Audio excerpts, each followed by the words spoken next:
반석을 쳐서 생명의 물이 나옴은 그리스도가 고난을 받은 후 생명이 산출됨을 예표함. 예, 안녕하십니까.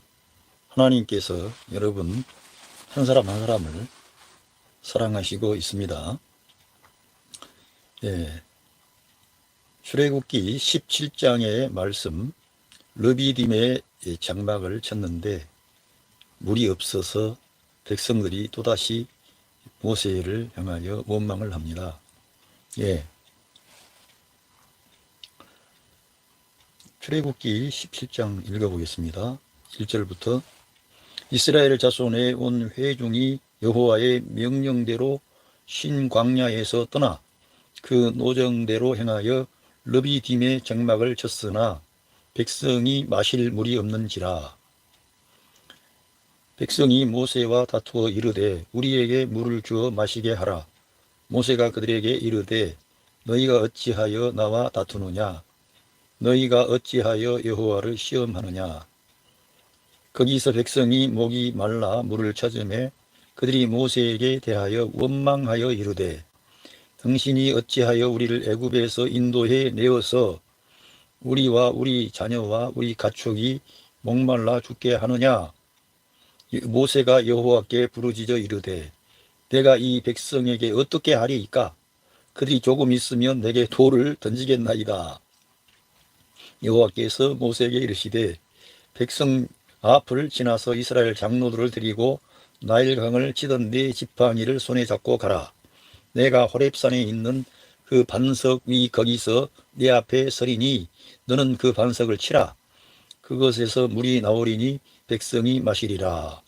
모세가 이스라엘 장로들의 목전에서 그대로 행하니라. 아멘. 이 성경에서 계속해서 하나님께서 약속하신 땅을 향해 전진해 나가는 과정에 그 어려움이 있었다는 것입니다. 그 어려움이 계속 있을 때마다 그 유대인들은, 이스라엘 사람들은 계속 불평하는 거예요. 원망하는 거예요. 과거를 돌아보는 거예요.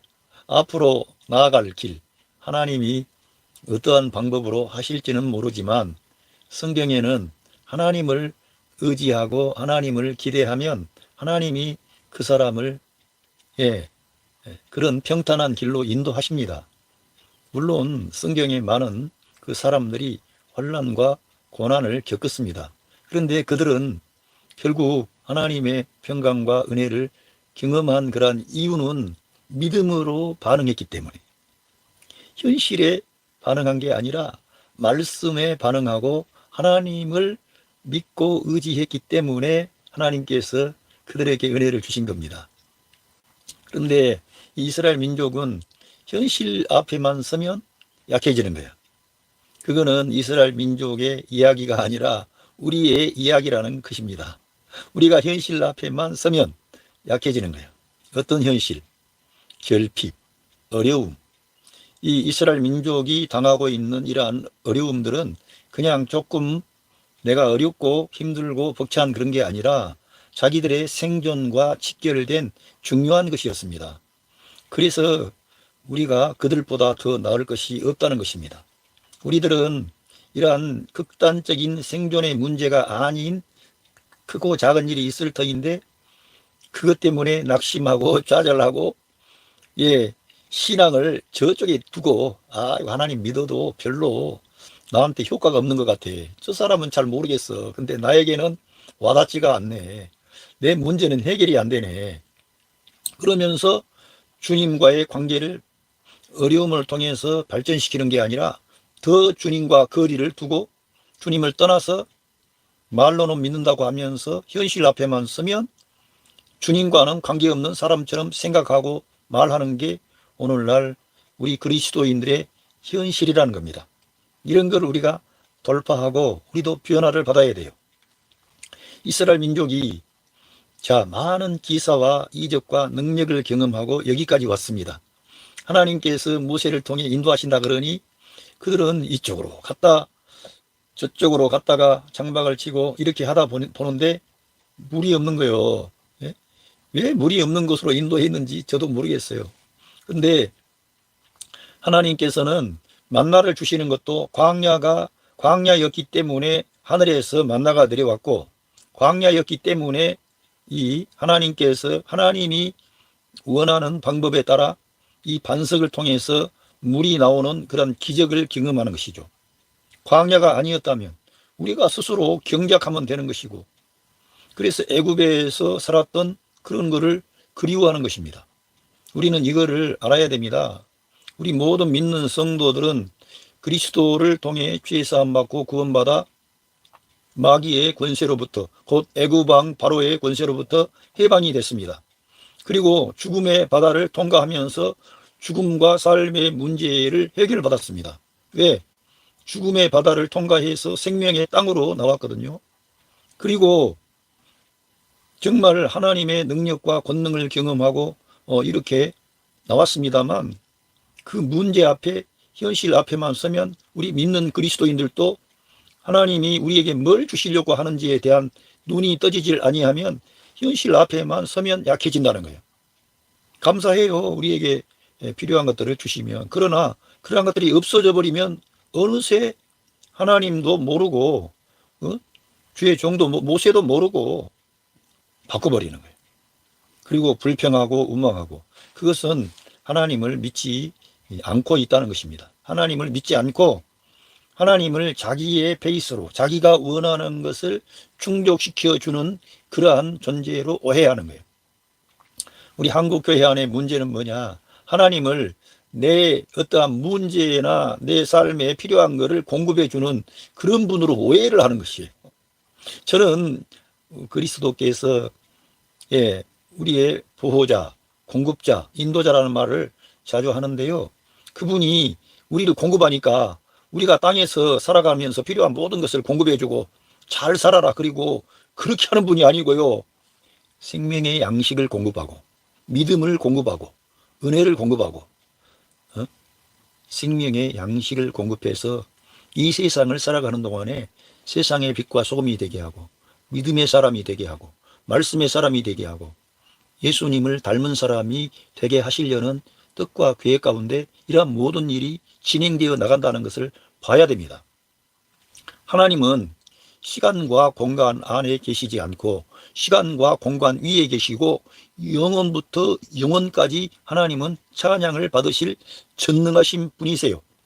그래서 그분은 우리가 사는 이 세상, 이 시간 안과 공간 안에 이 세상에서 결판을 보는 것이 아니라 영원한 것을 걸고 여러분, 지금 하나님의 역사가 이루어지는 거예요. 영원한 것을 걸고 예수 그리스도를 닮은 하나님의 아들들을 이 세상에서 일으켜서 그 영광의 나라에서 영원히 그리스도와 더불어 왕노릇 할 수 있는 그런 존귀한 하나님의 아들들을 이 세상에서 일으키려고 하는 것이고, 그런 사람들을 알곡으로 경작해서 정말 하나님이 받으심직한 그런 존재로 우리를 바꾸시려고 그런 거예요. 그래서 우리를 광야로도 인도하시고 물이 없는 곳으로도 인도하시고 여러 가지의 그러한 환난과 시험과 고난을 허용하시는 것입니다. 믿음이 있다고 그래도 여러분이 어려움에 이런 이스라엘 민족이 당한 극단적인 생존에 관계한 어려운 문제 앞에 직면하면 여러분과 제가 진짜 믿음이 있는가 없는가는 그때 가보면 알 수 있어요. 하나님께서 이스라엘 민족을 다루신 것처럼 오늘날 저와 여러분들을 다루신다는 거예요. 그래서 우리가 이러한 걸 알고 하나님은 우리를 변화시키려고 그러구나. 그래서 여기에서 이 사람들이 정말 좌절하고 낙심하고 심지어는 모세는 저 백성이 나에게 돌멩이를 던지겠습니다. 정말 아무리 많은 기적과 능력을 베풀어서 하나님이 보여주셔도 조금만 어려움이 찾아오면, 조금만이 아니고 상당히 큰 어려움인데 모세가 볼 때에는 작은 어려움이지, 모세는 정말 하나님께 자기의 모든 목숨과 모든 걸 다 내어놓은 사람이에요. 하나님의 영광과 그런 어떤 엄수감을 깊이 뼈저리게 인식한 사람이에요. 그는 인간으로서 애굽의 왕자로서도 살아보았고, 또 그 잘나가던 때에 자기의 힘으로 자기 민족 이스라엘을 구해보겠다고 하다가 그게 들통이 나가지고 결국은 광야에서 40년 동안 양치기로 정말 다 늙어버린 사람이었는데 하나님이 그 늙은 모세를 찾아오셔서 내 발에 신을 벗어라 그러더니 그를 그냥 그렇게 위대한 인물로 일으키는 거예요. 그렇게 했으니까 이 모세의 관점에서 보면은 이 백성들이 좀 약하게 보이죠. 그래서 이렇게 나왔는데 이 백성들의 입장에서 보면은 그들은 모세와 같이 하나님의 깊은 다룸을 받지 않을 수도 있어요. 애굽 땅에서 그냥 평안하게 잘 살았어요. 모세는 미디안 광야에서 40년 동안 철저하게 훈련을 받고 낮춤을 받고 나는 아무것도 아니구나. 나는 연약하구나. 절실하게 깨달은 깊이 그 하나님에 대해서 인식한 그런 사람이기 때문에 하나님께서 나타나서 내가 너에게 애굽으로 보낸다. 내 백성 이스라엘을 내가 구출해야 되겠다. 그래 해도 하나님 보낼 만한 사람을 보내주십시오. 저는 이렇게 나이도 많고 또 말도 잘 못하고 뭐 나는 진짜 그렇습니다. 이미 둔한 사람이고요. 그러면서 그런 사람이었어요. 그런데 이 이스라엘 민족들은 그런 다름을 받지를 않았던 거죠. 그때까지만 해도. 그러니까 입장이 틀리긴 한데 그들이 극단적인 결핍과 어려움 안에 봉착하니까 또다시 불평, 원망 그러더라 이거예요. 그런데 하나님이 반석을 쳐라 그랬는데 신약 성경 바울 서신에 가니까 그 반석이 그리스도라고 말씀하는 것입니다. 그리스도를 만나야 돼. 반석이 그 돌멩이였던 반석인데 거기에서 뭐가 나왔어요? 이스라엘의 민족의 생명을 지켜주는 그 물이 나온 거 아닙니까? 모세가 원했던 물이 나온 거 아닙니까? 하나님께서 그 백성들에게 주시고자 했던 그것이 거기에서 나온 거 아닙니까? 그러니까 그리스도가 등장해야만이 백성들의 원망과 불평도 끝나고 그들의 자식과 자녀들, 그들의 재산, 자녀 모든 문제가 해결이 되는 거예요. 그리스도가 등장해야. 단순히 물만 마시게 하는 그런 반석이라고 보세요. 그 반석은 그들의 생명을 지키는 그런 반석이었어요. 하나님의 응답하시는 반석이었습니다. 그러니까 그리스도를 우리가 중심에 모셔야만 하나님과 사람이 만나고 사람이 하나님의 도움을 받고 그리스도가 등장해야 돼. 그리스도가 와야만이 우리의 문제가 해결돼. 가난의 문제, 질병의 문제, 우리의 모든 문제가 단번에 해결이 되는 거예요. 그리스도가 오시면.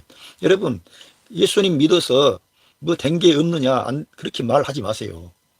왜 된 게 없습니까? 여러분이 영원한 생명을 받고 하나님의 아들이 되었다니까. 그리고 여러분에게 그분이 영생을 주신 거예요. 그리고 우리의 모든 죄값을 그 그리스도께서 다 담당하시고 하나님과 평화의 길을 다 열어놓고 축복의 길을 열어놓고 초대하는 거예요. 그리스도가 여러분에게 전부가 되게 하셔야 돼. 그리스도를 진짜 우리가 받아들이고 그분을 시인하고 인정하면 그 생수의 문제뿐만 아니라 우리의 길이 되시고 생명이 되시고 빛이 되시고 의가 되시고 그분께 가면은 모든 풍요가 다 있는 거예요. 그 그리스도께 가면. 그런데 우리들은 그걸 잘 몰라. 그러니까 하나님께서도 사람들을 위해서 은혜를 베푸시는 출구가 어디예요? 그리스도. 그리스도를 통해서만이 하나님의 은혜는, 하나님의 사랑은, 하나님의 풍성함은, 하나님의 은혜와 긍휼과 그 치유하심은 그리스도를 통해 흘러가는 거예요. 여러분 신약 성경 저자인 사도 바울이 너무나 이 출애굽기 사건들을 그리스도와 연관해서 말씀을 잘 한 거예요. 그러니까 이 출애굽 사건은 그냥 과거에 이스라엘 민족이 출애굽했다 그게 아니고 바로 우리의 그 어떤 구원과 영적인 지금 우리의 어떤 공급과 아주 깊은 관련이 있는 거예요. 뭐냐 하면 사도 바울이 홍해 바다를 세례라 그랬습니다. 세례. 예. 홍해 바다를 세례라 그러고 사도 바울은 또 뭐 이삭이라는 사람이 있는데 사실 그 이삭을 말한 게 아니라 그리스도를 말했다는 거예요. 그리스도. 아브라함의 자손은 아브라함의 씨드라고 하는 아브라함의 씨로 천하 만민이 복을 받으리라 그랬는데 그 아브라함의 씨드는 이삭을 말하기보다는 그리스도를 말씀했다는 것입니다. 얼마나 중요한 그런 메시지를 바울을 통해 주신지 몰라요. 그런데 바울 사도가 또 고린도 전서에서 이 반석은 그리스도라고 말한다는 거예요. 이 그리스도가 나타나야 우리의 슬픔, 우리의 눈물, 우리의 불평, 원망, 문제가 다 해결됨과 아울러 하나님의 복을 받는 거예요. 하나님의 사랑을 받는 거예요. 그러니까 우리들은 그리스도가 내 안에 나타나도록끔 늘 말도 그렇고 생각도 그렇고 해야 됩니다. 그래서 어떻게 하라고 제가 여러분들에게 권면했습니까? 주 예수님의 이름을 부르시라 이거예요. 예? 주 예수 그리스도. 영어로 하자면 O Lord Jesus Christ, O Lord Jesus Christ. 주님, 예수 그리스도 우리 주님 이렇게 불러야 돼요. 늘 이름을 오 주 예수님 이렇게 부르시든지 O Lord Jesus Christ. 왜 이 예수님을 그리스도라고 하는 게 중요하냐면 예수님이 이 신약 성경의 모든 증거는 그 나사렛 예수라고 하는 그분이 그리스도라 그 말이에요. 메시아 히브리어로. 헬라어로는 그리스도고 이 히브리어로는 메시아인데 그 메시아 그리스도는 약속되어진 분이고 사실은 그 그리스도는 하나님이신데 그 구약 성경에도 그리스도가 역사했던 거예요. 모든 그러한 역사 가운데 그리스도는 항상 계셨고 역사했는데 그 그리스도가 성육신 하신 분이 예수님이에요. 그런데 그 예수님이 부활하셔서 그분이 바로 그리스도라는 것을 그 제자들에게 다 보여주시고 또 오늘날 우리들에게도 그 예수님이 그리스도다. 그걸 보여주신 거예요. 그러니까 저와 여러분은 예수님이 그리스도구나. 아, 예수님을 그리스도라고 믿고 시인하면은 문제가 해결되는구나. 이 반석에서 물이 나온 것처럼 우리 사람들의 모든 복잡한 문제, 여러분의 그 복잡한 문제가 해결이 되는 거예요. 죽어가던 그런 자식들과 그런 그 짐승과 모든 존재가 살아나는 거예요. 이 반석에서 물이 나왔기 때문에. 그러니까 광야의 길을 가지 아니하면 이런 반석을 경험하겠어요? 그냥 애굽 땅에 그 있는 나일강 물을 먹으면 돼요. 거기서 살면 돼. 근데 거기에는 구원이 없어요. 거기에는 사탄이 지배하는 왕국이에요. 우리들은 이 세상에 똑같이 있지만 우리들은 구별되어져서 그리스도의 영토 안에 들어온 하나님의 자녀들이에요. 그러니까 오늘 이 말씀을 꼭 염두에 두시고 그 그리스도가 나타나야 하나님과 사람 사이의 평화, 우리들의 문제가 다 해결됩니다. 그리고 심지어는 하나님을 위해서 일했던 모세도 그 반석을 쳐서 물이 나올 때 지도자로서 얼마나 마음이 기뻤고 감사했겠어요. 얼마나 이 모세가 하나님께 간절히 기도하면서 어려움이 있을 때마다 주님을 바라봤겠어요. 그러니까 모세도 기뻐하고 백성들도 기뻐하고 우리 하나님께서 기뻐하시는 거예요. 마음에 안 들어도. 여러분이 마음에 안 들어도 하나님은 그리스도를 공급해 주심으로 우리 문제를 해결해 주시기를 원하는 거예요. 그리고 좀 믿어라. 깨닫고 돌이켜라. 이제 내가 너희들에게 그렇게 하는 그러한 것들에 대한 눈이 떠져야 돼. 왜 내가 너희들을 이 광야의 길로 인도하고 왜 물이 없고 양식이 없고 여러 가지 결핍 가운데 있는지를 너희들이 알고 어떠한 환경과 상황에서도 불평하거나 원망하지 말고 하나님을 의지하라 이게. 하나님을 중심에 두시기를 바랍니다. 그리스도를 구하세요. 그리스도를 추구하세요. 그러면은 반드시 하나님은 여러분들에게 보상하시고 여러분들의 그런 모든 문제를 해결해 주실 것입니다. 할렐루야. 감사합니다. 출애굽기 17장 1절부터 17절. 현대인 성경